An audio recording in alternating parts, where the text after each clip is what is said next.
Good evening. Ukrainian refugees who have travelled thousands of miles to safety have been telling ITV News Meridian of the devastation they've left behind and the frustration that they're still unable to get to family in the southeast. After days of pressure, the government has announced a relaxation of the visa rules, but they don't come into force until next Tuesday. Well, our reporter Joe Coshan joins us live from near Lille. Joe, there was due to be a visa processing centre where you are.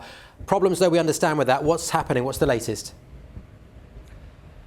Yes, Matt, I'd love to be able to give you some answers here tonight. I can't, I'm afraid, because I don't know where it is. Nobody does. None of the aid workers working here at one of the hostels that are looking after Ukrainian refugees know where it is. They've told me that they don't think it exists at all. There were promises, as we'd heard earlier in the week, of this pop-up centre to allow Ukrainian refugees to process their visa applications in Lille. But now we're hearing that they're being told to go to Paris instead. So the only ones that are being processed are the ones deemed vulnerable by the Home Office. Now, the question many people will be asking at home tonight is who isn't deemed vulnerable when fleeing a conflict. Now, as I say, the people I've been speaking to today, they're all in fight or flight mode, lacking sleep, don't quite know where to turn to right now. And it appears tonight in France, they're being given the runaround.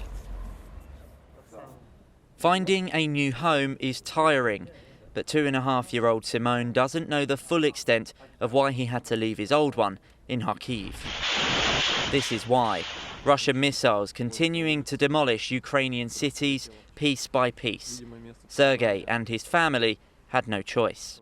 Just a couple of days ago, it was starting in the morning, is bombs and bombs shooting and troops starting to completely destroyed our city.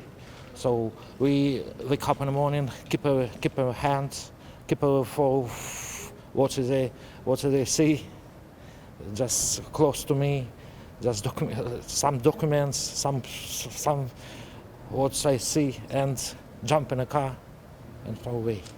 Have you slept much? Nah. Just last 24 hours, 2-3 hours sleeping on the way, just in a car. All eastern Ukraine destroyed, absolutely destroyed. Nothing, no roads, no houses, nothing. No community. No home to go back to? No.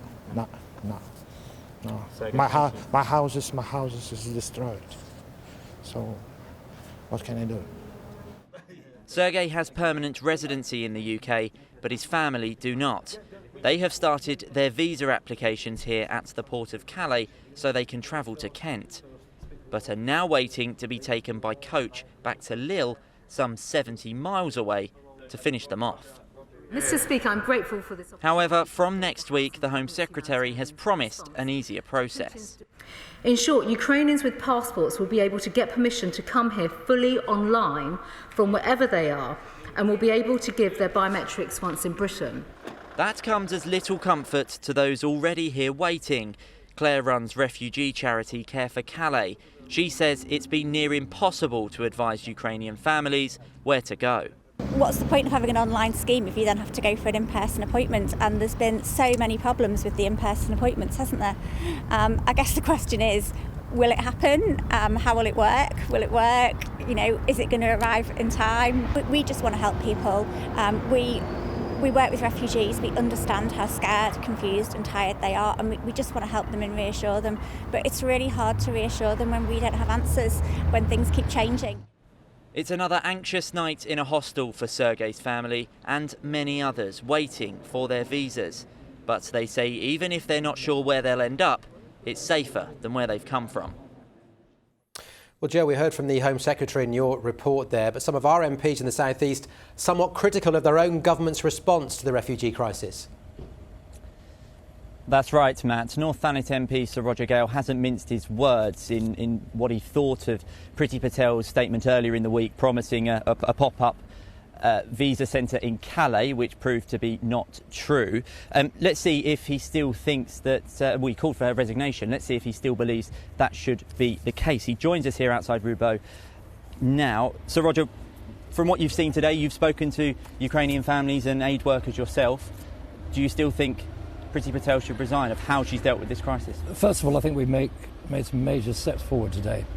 About 40 of us met with Michael Gove last night, and virtually all of us said we wanted the biometric processing to be done in England. It looks as though that's now going to happen, so that's a step forward. The team in Calais, the Border Force team, I think are doing as sympathetic and as humanitarian a job as they are being allowed to do. They're taking some details, they're getting people into the system, but those people are then being sent back to Lille for their biometric testing. Now, we don't know. We've asked lots of people. Nobody seems to think that there is actually a biometric testing system here. We're told there might be another one in Arras tomorrow, but in the meantime, people with no money are being sent to Paris, so there's still a lot of work to do. Is there a will of your government to help these refugees, or are you being persuaded by public opinion right now?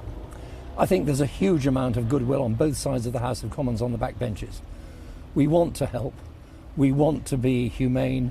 We want to get as many of these people fleeing from the most terrible circumstances into the United Kingdom, and we want to look after them. And what we're all trying to do is persuade the government that they've got to go further and faster to do that. Further and faster, this online scheme coming into play on Tuesday, we expect. Does that go far enough, and is it soon enough from what you've seen and who you've spoken to today? Well, for the people who are here, and I've been inside this hotel, I've spoken to the refugees, and I've spoken to some of the refugees at Calais. They are exhausted. They're terrified. They want somewhere to call home. So for them, nothing is fast enough. And the young lady that I spoke to in there has got only one friend left with her. That's her cat. And somehow we've got to make accommodation for that as well. There is an enormous amount of work still to do. So Roger Gale, thanks ever so much for being with us this evening. And on that point of trying to find somewhere to live now, it's important to note that these Ukrainian refugees, that everyone I've spoken to today, they don't see that the offers of spare rooms in the southeast as a permanent home. If they had the option, they wouldn't have left their last home. But right now, they've got no other choice but to find somewhere new.